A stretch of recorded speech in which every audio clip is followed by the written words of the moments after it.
Hello everyone, a very good morning to all of you. Welcome to GK Today. This is Arzu Kakkar. I hope you all are doing well. Let us have a look over today's important current affairs. Before starting, let me tell you that these questions are a part of your daily 20 MCQ series that you can get on GK Today's Android application app. There are more than 500 plus questions available every month. Category wise questions are also there. So do refer to GK Today Android app. And with this, let us have a look over very first question. What is the first question? First question says, as per Portulans Institute, which country tops the Network Readiness Index? So you have to tell out of the four options which country topped the Network Readiness Index, and I hope that you are ready with your answers. If you are going with option A, USA, then you are absolutely correct. USA is the country that topped this particular index. Now, what this index is all about, let us have a look. Network Readiness Index report. Basically, it maps the economy, 131 economies, you can say, based on four areas. Four areas are the technology of that country, right? Then comes your people, then come basically the policies, then comes the governance aspect, and the fourth one is impact. So in this impact, you can say there are like 58 other variables, subdomains. If I say, there are like artificial intelligence, talent concentration, what about the internet traffic, what about the investment in the telecommunication services, and many other things, right? So you can overall learn that these four areas are where the performance of the different countries are evaluated, they are checked, and then ranking is there. So this report is prepared by, then other thing is, please do remember, Portulans Institute. Portulans Institute is a non-profit research educational institute where in Washington DC. Now comes which country topped? USA. Basically, Netherlands was at the first position. Now USA has taken that first spot, and now Netherlands is at fourth position, right? So you can remember, USA has the first spot, Netherlands has the fourth one. Now USA has taken that first spot and replaced Netherlands. Netherlands has taken the fourth slot. Now what about the second one? The second one is by Singapore, so please do remember that, right? So second is with Singapore in this index, third is with Sweden, and fourth is with Netherlands, right? Fifth is with Switzerland. So these are the top five that you can remember. Now if you say ki ma'am, please talk about Indian perspective, yes, India has not only improved its ranking, so India's rank is now 61st. Please do remember, in NRI, this index, basically Network Readiness Index, is also said as NRI index. So NRI index 2022, India's rank is 61st. India has improved its position by 6 slots. Now coming to 61st position. What about the score? Score has also improved from 49.71 to 51.19 in 2022. As I said you na, in the four areas that there are other 58 variables also, India in one of the variable has taken the first spot, secured first rank, that is AI talent concentration. It can be asked, so please do remember that. India has taken second rank also in the other sub indicator, that is mobile broadband internet traffic within the country. Internet, you can say bandwidth, international internet bandwidth. India also has taken a third rank in domestic market size, in annual investment in the telecommunication services. So these are the other indicators. And if I talk about rank in India, so in those particular indicators, India has taken first rank, second rank, third rank in those indicators. But overall, India in this particular index is at 61st rank. Clear? Then moving on to the next question. Who was honored with the Indian Film Personality of the Year 2022 award in 53rd International Film Festival of India? So you are having four options. You are asked who was honored with Indian Film Personality of the Year 2022 award, and the right answer of this question is option B. Chiranjeevi. Option B is the right answer. You can see the Telugu superstar and was honored with the Indian Film Personality of the Year award in 53rd International Film Festival of India. where it is happening in Goa, right? And this was attended by Union Information and Broadcasting Minister, who is, please do remember, Anurag Thakur, who is the governor of Goa, PS Sridharan Pillai, who is the chief minister of Goa, Pramod Sawant, and you will tell the capital in the comment section.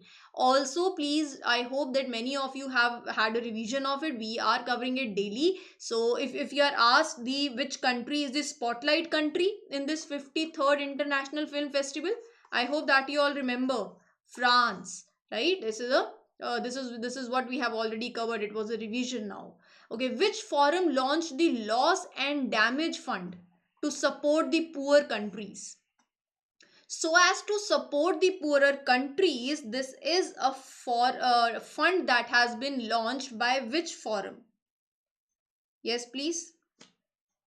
The right answer of this question is Conference of Party 27. We have covered many things about this Conference of Parties, but see, I hope that you all are reading the newspapers also, or you might be aware that this Conference of Parties 27 was extended for the other 2 days because no agreement, a final agreement was coming into conclusion.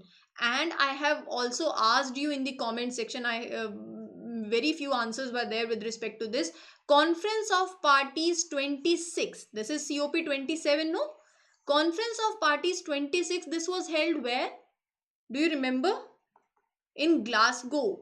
Right? Now my question to you is, this is COP 27 in Egypt in Sharm el Sheikh. COP 28 will be held where? Answer in the comment section, and I want the answers, right? So please do remember this thing. Now if they ask you Conference of Parties 27, this Conference of Parties 27 that was in Egypt, the theme of COP 27, the theme was the implementation COP.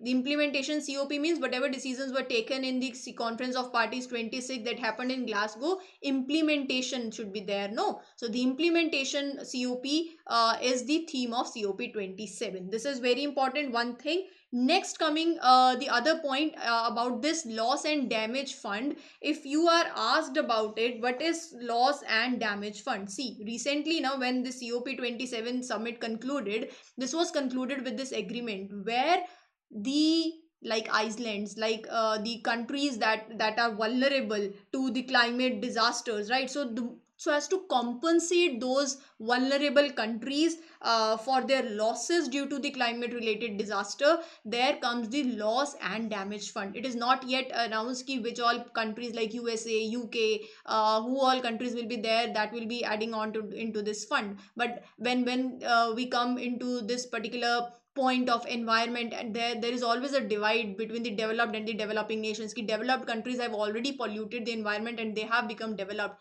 but the developing countries are in still that progress that way, so you have to give them some extra advantage. But yes, they will also make sure that they have their own contributions, they do not commit the much carbon dioxide, but still some relief should be given to the developing nations, right? So this is always a divide, a tussle between the two parties. Now if I say the loss and damage, so this is where the thing comes in, the extreme weather, climate, the weather events, the impact of these events have definitely impacted the vulnerable countries. So how they can transit to a green, you can say, economy, how they can come with the greener solutions, will be a nice word in saying. So like coming with the new how they can come with the solar energy transition to the EVs, right? So for this definitely funding will be required, no? So this particular fund is to incur that cost, right? I hope now things are making sense to you. So if you say Conference of Parties 27, so here you can have a look where it was India's podium, and this was it. So a very nice image, a picture, I would say. Then coming to also a point where this was held, it was held in Egypt, Sharm el Sheikh. So this is, I hope you all are able to see this, Egypt, and this is Sinai Peninsula. So please do remember, here is Sharm el Sheikh. It is Red Sea, Suez Canal connecting to basically connecting Red Sea to Mediterranean Sea. So map is very important, and already I have told you this. It is once again a revision. So this particular COP27 summit was attended by, from the Indian side, Minister from Environment, Forest and Climate Change, Union Minister. Who is the Union Minister? Bhupendra Yadav, right? So please do remember the Union Minister of Environment, Forest and Climate Change, Bhupendra Yadav, held this particular was there from the Indian side, right? So there might be the question of Prime Minister, President. So who was there? So Union Minister was there. Clear? Then coming to the next question, what is the theme of SCO 2023? Yes, please. What is the theme of SCO 2023? So the theme of SCO 2023 is Secure SCO. Option A is the correct answer. So please do remember that. Right? Right. So India, basically it is very important that you remember the coming 2023 year is very special for India, because India, I hope that you all know, we have assumed we will obviously from the 1st of December finally the G20 presidency for this year India will be having, and also presidency of G20. Also in 2023 SCO, Shanghai Cooperation Organization. So India will receive the presidency of SCO also in 2023, and the meetings will be held in India, in Delhi also, and what other places will be there in the month of September, right? So this is where 2023 becomes important for India.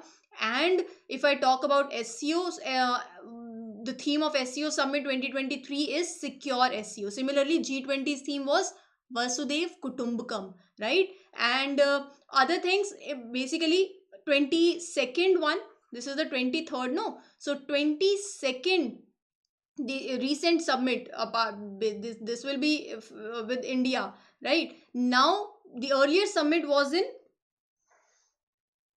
Uzbekistan.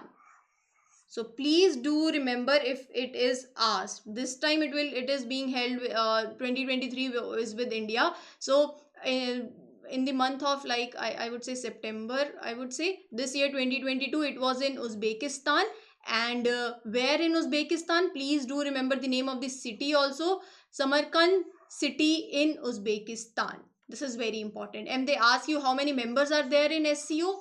8 members are there in SCO, and headquarter in Beijing, right? So these are some of the important points. Now also, yeah, 15th 16th September, the 22nd, this was the 22nd SCO that was there in Uzbekistan. Capital of Uzbekistan is Tashkent. Very important. Now if they ask you the members of the SCO, that is also very important. Please do have a quick look over the members of SCO.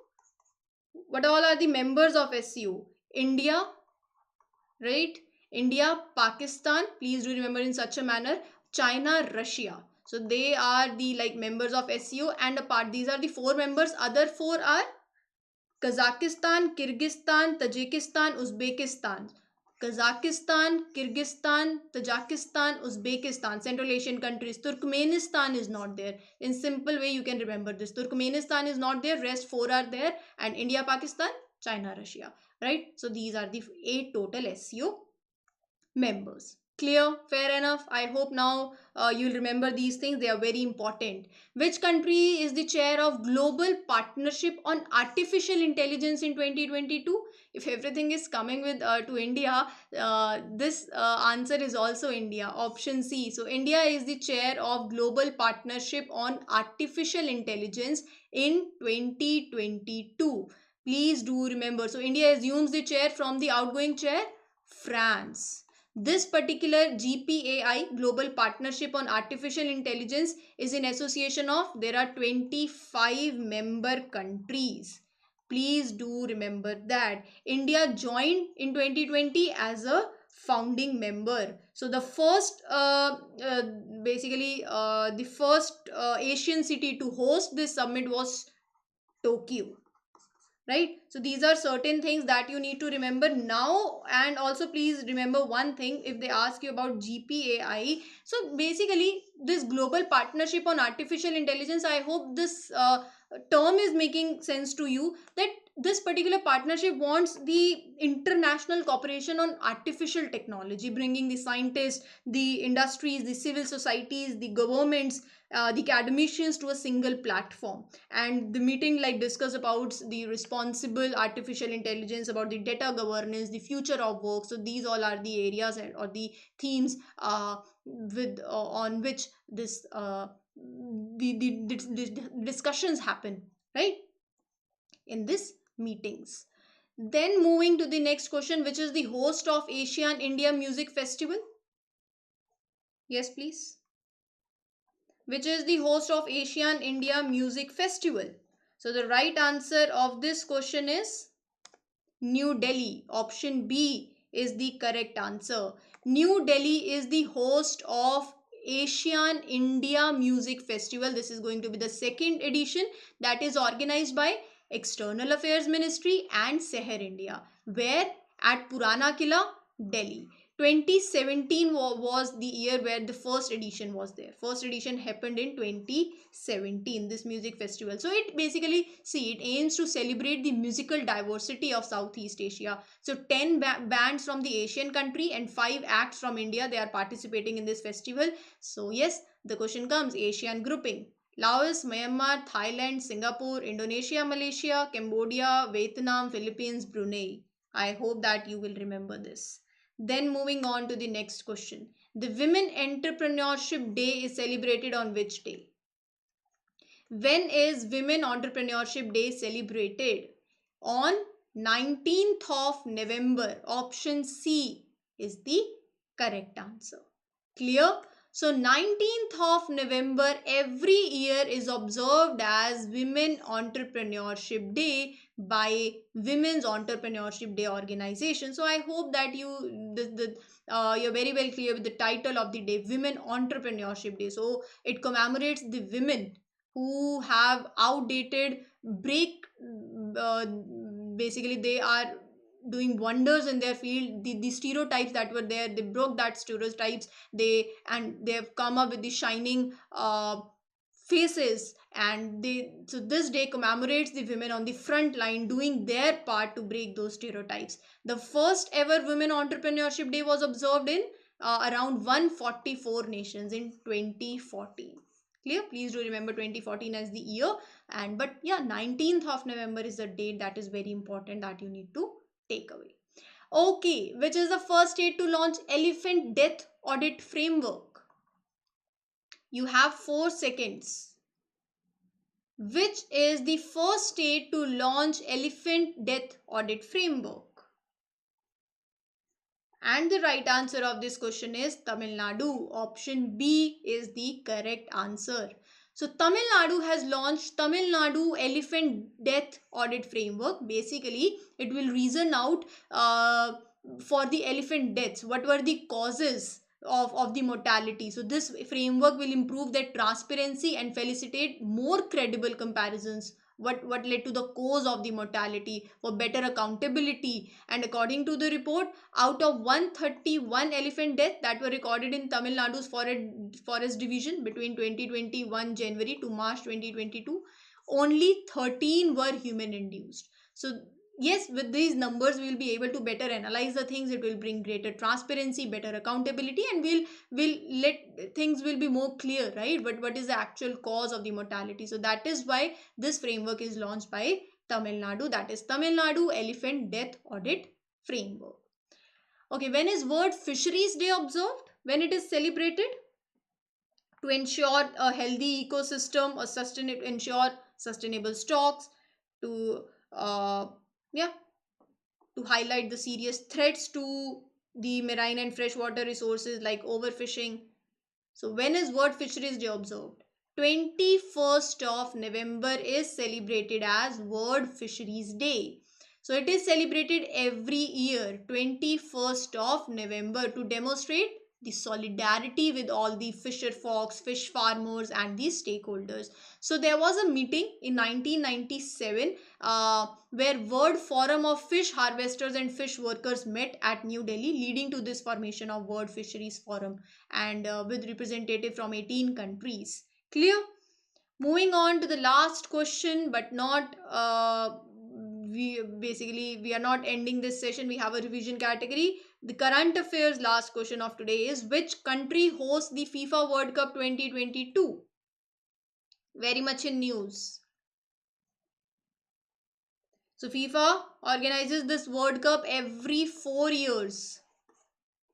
And the country that hosts this is Qatar. Option B is the right answer. Here you can have a look at the map. There is Saudi Arabia, here it is UAE, and here is Qatar.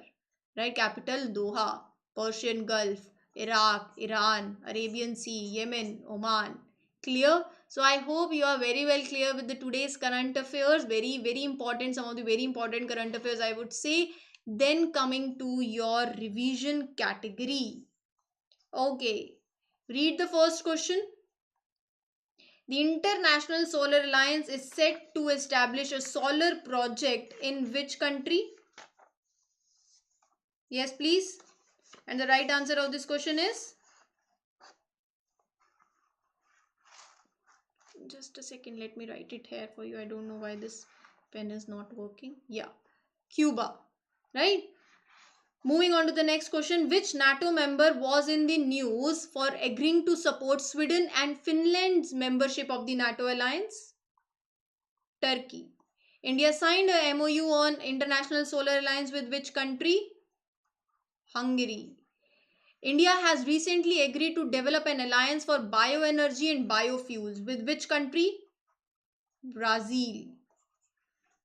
After Air India disinvestment, Alliance Air works under the control of which institution, which company, which ministry? Ministry of Civil Aviation. Which organization manufactured Dornier aircraft, which is the first made in India commercial plane of Alliance Air? Hindustan Aeronautics Limited. Right? Which global alliance announced the collaboration on hypersonic missile strike and defense capacity? This is your homework. Which state signed MOU with Singapore-based LNG Alliance Company to set up its first LNG terminal? Answer is Karnataka. Where is the headquarter of ISA located? Very easy. Gurugram. Right? Okay. Take the first question. You will be guessing, okay, this question might be given as the homework, but no. I'll tell you the answer of this question. Before that, you read the question and make a guess. Who has been elected as a member of Governance Committee of Asia Pacific Forum from India? Justice Arun Kumar Mishra. Competition Commission of India has how many members except the chairperson? 6. Which state passed bills to hike the salaries by over 66% of its members? Delhi, UT. The Environment Ministry directed to constitute a project screening committee in each state or UT with how many members? 5. How many countries are the members of partners in the Blue Pacific grouping? 5. You will tell me the name of these 5. Which country proposed to organize a joint border operation named Solidarity 2023 for SCO member countries? China. Which Indian has been elected as the chair and a voting member on the board of directors for the International Boxing Association? This is your homework. The Monetary Policy Committee has how many members? 6. How many members are a part of Central Board of Direct Taxes? 6. Okay. How many permanent members are a part of UN Security Council and thus have veto power? Think. I am writing the names. You have a number with yourself. With you. China, Russia, France, UK, US. So how many permanent members are a part of UN Security Council and thus have veto power? 5. The Colombo Security Conclave, which was seen in news, has how many member countries?